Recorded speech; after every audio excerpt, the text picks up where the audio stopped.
ALSS News, welcome back. There's so many awesome news in early 2025, I don't know even where to start. The Task Force Admiral demo went online a few days ago. Virpil announced and released some possibly disruptive gear, VKB reinvented the throttle unit, Egosoft released the Hyperion pack for X4, and we have new material on IL2 Korea. Let's go! Task Force Admiral Volume 1 American Carrier Battles is a single-player naval command experience set in the early years of the Pacific War. As an admiral of a US Navy carrier task force in 1942, players must orchestrate complex naval and aerial operations to destroy enemy forces. Task Force Admiral combines real-time management with simulation-driven mechanics, removing artificial stats and dice rolls in favor of realism and historical accuracy. Featuring over 90 ship classes and 40 aircraft types, the game recreates the intensity of carrier warfare with advanced ballistics, damage modeling, and meticulously researched unit designs.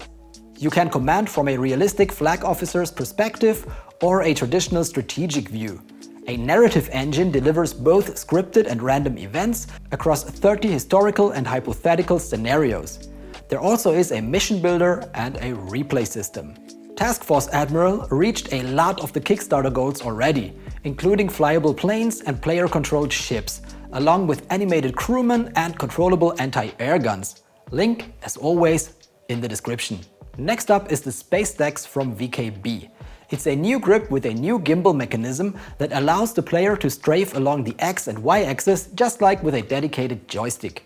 Regular throttle controls are still there also. The handle's design also changed and a lot of space-related controls were added. There are both left and right-handed versions.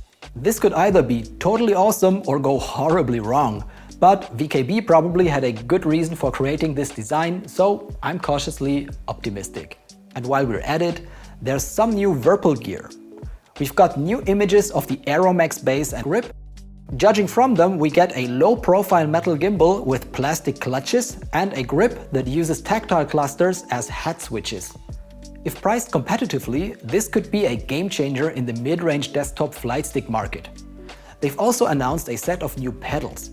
The Falcon rudder pedals come with a reinforced dual-bar design, a stable floor plate, and adjustable pedals. The symmetrical single-cam mechanism allows quick swaps, and a centering spring is adjustable via twist dial. The USB in and out connector supports daisy chaining.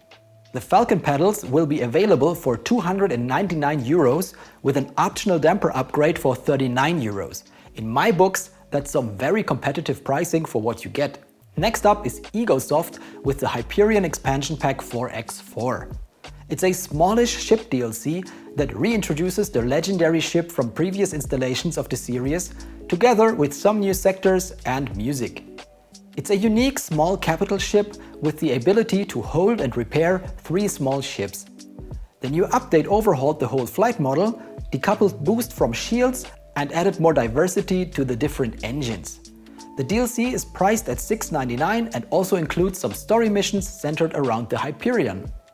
I think that's a good deal, especially in combination with the recent update and the flight model changes. Steam link down there.